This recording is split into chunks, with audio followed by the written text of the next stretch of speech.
सो जानब सत्संग प्रभावो लोक वेद न आनो पाओ। एक बार हमारे सदगुरु महर्षि में परमहंस जी महाराज चलकर सत्संग का प्रचार प्रसार किया करते थे। देहात से चलकर वह बराड़ी घाट रेलवे स्टेशन पर आए रेलगाड़ी पकड़ने के लिए। सुनते हैं? और बैठ गए, गाड़ी आने में लेट थी। गुरु महाराज बैठ गए, कहते हैं साधु चले बाजार तो कुत्ता लागे हजार। साधु महात्मा को देखकर बहुत आदमी जो है ना मतलब उसके पीछे पड़ जाते हैं। तो एक एक करके सब वहां चले गए, उसको घेर लिए, गोलिया लिए, सब जमा हो गए। कोई कुछ बोलते हैं अपने में, कोई कुछ बोलते हैं, कोई कुछ बोलते हैं। एक आदमी बाबा सुन रहे हैं, कुछ नहीं बोल रहे हैं। तो एक बुजुर्ग आदमी थे उसमें, वह कहते हैं प्रभु आप सुनते हैं, आप सत्संग का प्रचार प्रसार करते हैं, सो सत्संग से क्या लाभ होता है जो आप प्रचार प्रसार करते हैं? गुरु महाराज कहते हैं तुम लोग चाहते क्या हो?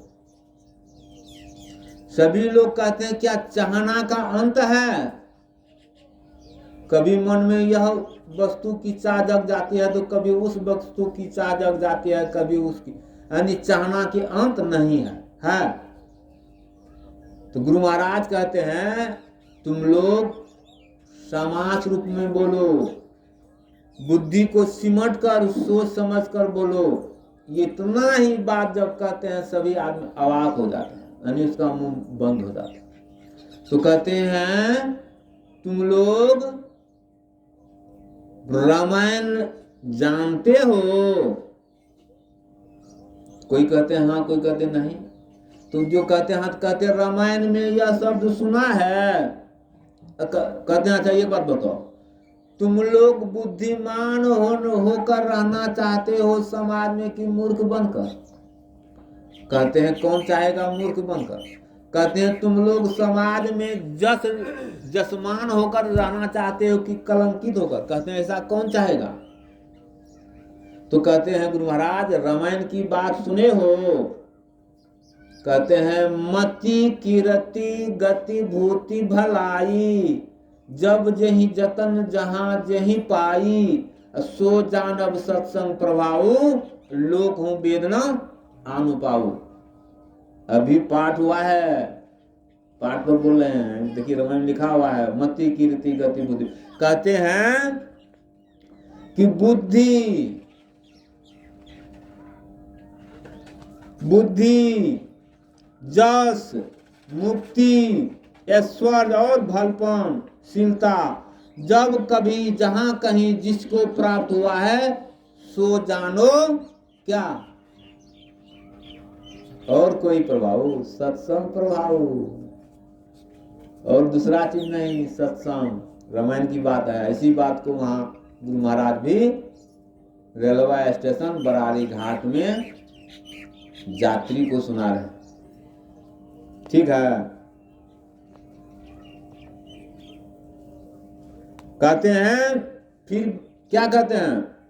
तो यह सत्संग में यह सब चीज मिलता है। मति कीर्ति गति भूति भलाई, जब जही जतन जहां जही पाई, सो जानब सत्संग प्रभाव लोक हूं वेद न आनो पाऊ। लोक और वेद में दूसरा और उपाय नहीं है। हम लोग बहुत कुछ करते हैं, यज्ञ करते हैं, दान करते हैं, व्रत करते हैं, लेकिन नहीं, उससे लाभ होने वाला नहीं है, नहीं है, नहीं है। कबीर साहब कहते हैं देखा देखी भक्ति करे वो तो दीन विचार, ओद्र भरन के कारण जन्म गंवायो सार। कहते हैं बिनु सत्संग विवेक न होई, राम कृपा बिनु सुलभ न सोई।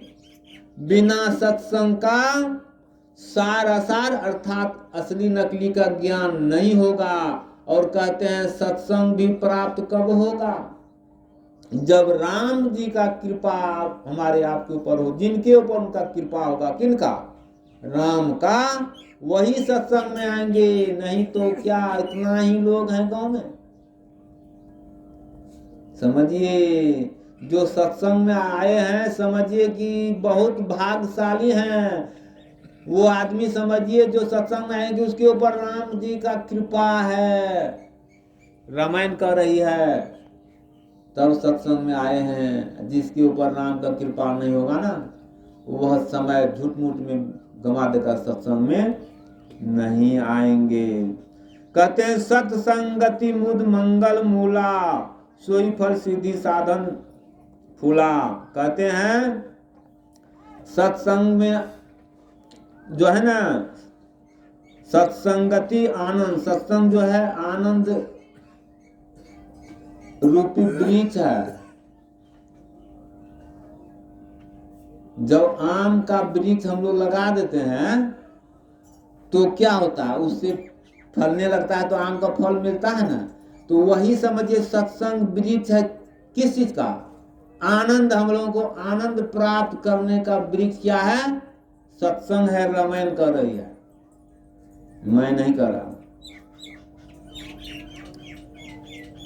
सत्संगति शुद्ध मंगल मूला, सोई फल सिद्धि सब साधन फूला। हम लोग जो साधन करते हैं, भजन करते हैं, वह क्या है, फूल है। फूल, गाछ में वृक्ष में पहले फूल आता है ना, इसके बाद फल देता है ना। तो हम लोग साधन भजन जो करते हैं, साधन वह फूल है। जिस गाछ में फूल होगा तो वह फल, वही गाछ से फल निकलेगा। और जिसमें फूल नहीं होगा फल निकलेगा। तो समझिए साधन भजन करते हैं तो समझिए हम फूल बन चुके हैं। समझे। कहते हैं सठ सुधराही सत्संगति पाई, पारस परसी को धातु सुहाई। कहते हैं सठ व्यक्ति भी सत्संग में पाकर के सुधर जाते हैं। कैसे जानते हैं कैसे? जिस तरह पारसमणि एक पत्थर होता है, उस पारसमणि पत्थर को अगर लोहा में से स्पर्श करा देंगे, लोहा में सटा देंगे तो लोहा क्या हो जाता है जानते हैं? वो लोहा सोना बन जाता है। ठीक उसी तरह जो सत्संग से प्रेम करते हैं वह भी सुहाना हो जाता है। पारसमणि की तरह वह भी सुहाना। सब सठ सुधरहि सत्संगति पाई, पारस परसी कुधातु सुहाई। कुधातु नाम है लोहा का, कुधातु है। और पारसमणि पत्थर से स्पर्श होता है तो वह भी धातु बन जाता है, सोना बन जाता है। ठीक उसी तरह हम बिगड़े मनुष्य, हम लोगों का मन जो बिगड़ा हुआ है, सत्संग का संग करेंगे तो हम लोग भी सुधर जाएंगे, हम लोग सोना बन जाएंगे। कहते हैं विधिवश सुजन कुसंगति पर ही, फनी मनी सम निज गुण अनुसर ही। ऐसे व्यक्ति, कैसा व्यक्ति? जो व्यक्ति सत्संग में आकर के वह सज्जन बन गए हैं, ऐसे व्यक्ति कुछ संगत में पड़ जाएंगे। कैसे? चंद्रकिशोर बाबू मुड़ी उठा ले। ऐसे व्यक्ति जो सत्संग को पाकर सज्जन बन गए हैं, अर्थात सुधर गए हैं, ऐसे व्यक्ति भी कुसंगत के बस होकर कुसंगत में भी चले जाएंगे तो यह अपना चाल व्यवहार को नहीं छोड़ेंगे। जो सत्संग का चाल व्यवहार है नहीं छोड़ते हैं। जैसे अब हम बताते हैं, अपनी बात बताते हैं, दुनिया की बात छोड़िए।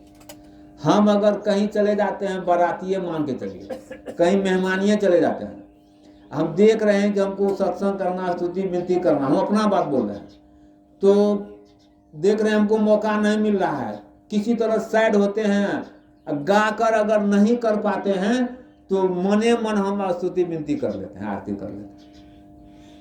यानी जैसे गा कर करते हैं उसी तरह मने मन उतना क्रिया हम कर लेते हैं साइड होकर, ताकि जल्दी भी हो जाता है, मेरा काम भी हो जाता है। तो ठीक उसी तरह जिस तरह सत्संग से जुड़े व्यक्ति जब सज्जन बन जाते हैं तो कुसंगत में पढ़कर वो अपना चाल व्यवहार को भी नहीं बदलते हैं। किस तरह जानते हैं? जिस तरह फनी मतलब सांप होता है, और मणि मतलब उसके अंदर में जो मणि होता है।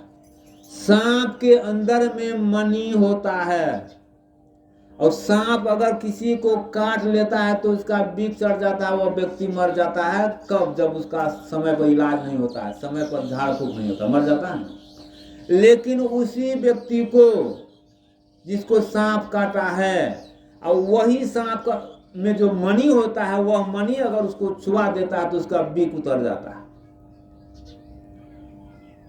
बताइए, वह मणि सांप के अंदर में मुंह में रहता है, लेकिन मणि विष धारण को नहीं करता है। मणि का गुण जो है गुण वही रहता है। ठीक उसी तरह मणि की तरह वह सज्जन व्यक्ति जो सत्संग में आकर सुधर गए, सज्जन हो गए, वह भी अगर कुसंगत में पड़ जाता है तो अपना व्यवहार को नहीं बदलता है। कैसे? एक यहाँ पर एक लघु कथा है, क्योंकि चौपाई को समझाने के लिए कहना पड़ेगा। एक साधु महात्मा रास्ते से गुजर रहे थे, कहीं से दलपुर कर आ रहे थे। रास्ते में रात हो गया, घर जाने में, कुटी पे जाने में। और उसी रास्ते से कोई चोर 2-4 ठो 10 ठो जा रहा था। इसको देखा तो चोर को क्या चाहिए? उसको तो सगुन चाहिए। बाबाजी के पास रहता क्या है वो देगा। कोई कहता है मारो, कोई कुछ, लेकिन एक बुजुर्ग चोर जो था कहता है बाबाजी को मत मारो, पाप लगेगा। तो कहते हैं एक काम इससे करो, इसके पास खंती है, जहाँ चोरी करने ले जाते हैं, ये खंती जो रहेगा ना, सीन कोड़ने में खंती से मदद मिलेगा। उसको साथ कर लिया चोरी करने के लिए, ठीक है। अब उसका खंती लेकर के सीन कोड़ रहा है। अब बाबाजी को कहता है कि तुम मिट्टी को सीन में से ले जाओ। तो मिट्टी बाबाजी उठाएगा किससे? उसको तो टोकरी चाहिए ना, बर्तन। वह चला गया घरवे के पास, घरवे को जगाता है। बाबाजी जगाते हैं घरवे को, कहते हैं कि जगिए, आप मुझे टोकरी दीजिए। तो बोलते हैं टोकरी क्या कीजिएगा इतने बड़ी रात में? कहते हैं टोकरी हम जो सीन जो कोड़ रहे हैं ना, चोरी जो आपके घर में करेंगे, तो सीन जो कोड़ रहे हैं उसी में से मिट्टी उठा करके बगल करके सीन कोड़ने में मदद मिलेगा। कहा आप चोर हैं? कहते हैं हम चोर के साथ में हैं, वही मिट्टी हमको होगा। जग गया, हल्ला हुआ, चोर भाग गया, बाबाजी धरा गया। तो बाबाजी सारा कहानी अपना बताया, बाबाजी को आराम से खिला पिला करके फिर विदा कर दिया। फिर वही बाबाजी कभी फिर धरा गया उसी चोर के साथ। फिर कोई मारता है, कोई कुछ, फिर उसको लेके कहा कि अरे भाई हम तो सिखाया था नहीं ना तुम लोगों को, चलो आज चलो। फिर चला गया दूसरा रात चोरी करने के लिए। चोरी करके उस दिन तो मिट्टी जब सीन कोड़ लिया, लेकिन अंदर जब गया देखता है क्या, उसके यहाँ सिक्का पर दही चूड़ा सब एकदम व्यवस्था है ध्यान करने के लिए ना, बहुत आदमी ध्यान करता है तो पड़ता है। गया तो कहा, देखा तो चोरबा कहा कि पहले खा लो दही चूड़ा, बहुत अच्छा भोजन है। दही चूड़ा खाने के लिए बैठ जाते हैं, और वह बाबाजी का तो आदत है, भोग लगाएंगे तब ना खाएंगे। भोग लगाइए, भोग लगाकर शंख में आवाज लगाइए, घर में जा गए, सब दौड़ कर आए, देखते हैं अरे सब बैठा, चोर भाग गया, बाबाजी धरा गया। तो ठीक कहते हैं, ठीक उसी तरह जो बाबाजी है वो साधु है, सज्जन हो गए हैं सत्संग के प्रभाव से, वह कुसंगत बस अगर वो किसी दूसरे व्यक्ति के संग में भी चले जाएगा तो उसका अपना वाणी जो है, अपना रहन सहन जो है, उसको वह नहीं छोड़ता है, वह उसका नहीं बदलता है। यह रामायण भी कह रहे हैं, ठीक है। कहते हैं सठ सुधरे सत्संगति पाई पारस्परिक उदाती, यानी सठ भी सत्संग पाकर वह सुधर जाते हैं। विधिवश सुजन कुसंगति पर ही मनी फनी कह दिए हैं, जो कुसंगत में पढ़ करके भी अपना चाल को नहीं बदलते हैं। तो यही बात है, सत्संग में आने से बहुत बड़ी ज्ञान होता है। कहते हैं विधि हरिहर कवि कोविद वाणी, कहत साधु महिमा सोचानी। कहते हैं सत्संग की महिमा को, सत्संग की महिमा को कौन कौन कहने में लगा गए जानते हैं? ब्रह्मा, विष्णु, महेश, सरस्वती इत्यादि सब लगा गए हैं। इसको पूरा महिमा को नहीं कह सके, वह यानी कहते कहते अपने लगा गए, अपने थक गए। इसका महिमा कहने में आर पार नहीं है। जिस तरह पहले हम बोल दिए कि नदी का किनारा होता है, लेकिन सत्संग का कोई किनारा नहीं होता है। तो यही बात है। कहते हैं कि बंदौ संत समान चित, हित अनहित नहीं कोऊ। अंजलि गत शुभ सुमन जिमी, कर सुमन कर दो। कहते हैं बंदौ संत समान चित, यानी ऐसे संत का वंदना करते हैं। कैसा संत का? जिसका चित एक समान है। नौ संत का चित कैसा होता है? न काहू से दोस्ती, न काहू से बेर। जिस तरह बताए हैं, बहुत सुगंधित फूल है, बहुत सुगंधित फूल है, बहुत सुगंधित फूल है। फूल को ले लीजिए एक बार दहिना हाथ में, दहिना हाथ में फूल लीजिएगा ना तो बहुत अच्छा सुगंध देगा, क्योंकि वह दहिना हाथ में है, फूल में सुगंध भी है। और उसी फूल को बायां हाथ में ले लीजिएगा तो सुगंध नहीं देगा। देगा? नहीं देगा, क्योंकि बायां हाथ है। नहीं नहीं, उस फूल को यह भेदभाव नहीं है कि यह दाहिना हाथ है इसको सुगंध देंगे, यह बायां हाथ है इसको सुगंध नहीं देंगे।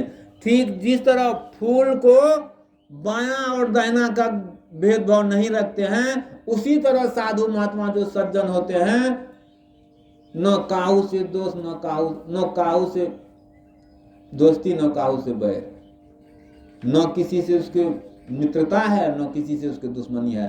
सबको एक समान देखते हैं। जिस तरह साधु का चित्त कैसा होता है? जैसे कुल्हाड़ी ले लेते हैं हम लोग, और कुल्हाड़ी से हम लोग चंदन का वृक्ष को काटते हैं ना। अब चंदन का वृक्ष काटा हुआ हो जाता है तो कुल्हाड़ी लेकर फिर चले जाते हैं अपना घर। और उस जगह भी चले जाइए, कुल्हाड़ी को अगर नाक के पास लीजिएगा तो फिर भी उससे सुगंध ही आता है। किसका सुगंध? चंदन का वृक्ष जो काटा था। ठीक साधु महात्मा वैसे होते हैं, दुष्ट व्यक्ति से भी उतना ही प्रेम करते हैं जिस चंदन की तरह, और शिष्ट व्यक्ति से भी उतना ही, किसी से कम बेसी नहीं। तो